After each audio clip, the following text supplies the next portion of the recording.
اللہ اکبر اللہ اکبر اللہ اکبر لا الہ الا اللہ۔ بسم اللہ الرحمن الرحیم۔ السلام علیکم دوستو، ہم نے بہت سے لوگوں کو دیکھا ہے کہ جب وہ وضو کرتے ہیں تو ان کی ایڑیاں یا کونی یا کوئی اور عضو سوکھا رہ جاتا ہے۔ تو کیا اس کا کوئی وبال ہے یا اس کی کوئی سزا ہے؟ اس کا جواب ہمیں حضور کریم صلی اللہ علیہ وسلم کے ایک واقعے میں ملتا ہے۔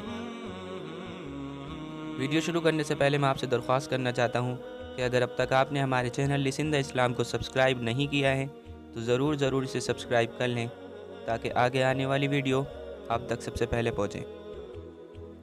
مکہ مکرمہ سے رحمت عالم صلی اللہ علیہ وسلم مدینہ منورہ واپس ہو رہے تھے۔ ساتھ میں صحابہ کرام رضی اللہ علیہ مجمعین کا ایک قافلہ تھا جس میں عبداللہ بن سمرہ بھی تھے۔ راستے ہی میں عصر کی نماز کا وقت ہو گیا۔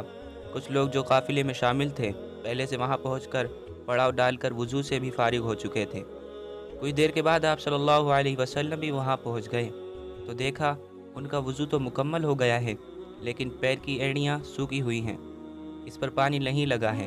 یہ دیکھ کر آپ صلی اللہ علیہ وسلم نے ارشاد فرمایا، وضو میں جو ایڑیاں سوکھی رہ جائیں ان کے لیے خرابی ہے، اس سوکھے حصے کو جہنم کی آگ چھوئے گی۔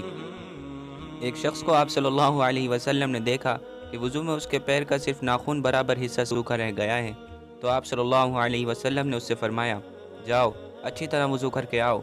آپ کا یہ ارشاد سن کر وہ شخص گیا اور دوبارہ وضو کر کے لوٹا اور پھر نماز پڑھی۔ مزید ارشاد فرمایا، جو شخص اچھی طرح وضو کرے اس کے جسم کے تمام گناہ جھڑ جاتے ہیں، یہاں تک کہ ناخنوں کے نیچے سے بھی گناہ نکل جاتے ہیں۔ اس لیے دوستو، ہمیں خوب اچھی طرح وضو کرنا چاہیے تاکہ ہمارا کوئی عضو سوکھا نہ رہ جائے۔ امید ہے کہ آپ کو ویڈیو پسند آئی ہوگی۔ اگر آپ کو ویڈیو پسند آئی تو اس کو لائک اور شیئر کریں اور میرے چینل کو ضرور سبسکرائب کریں۔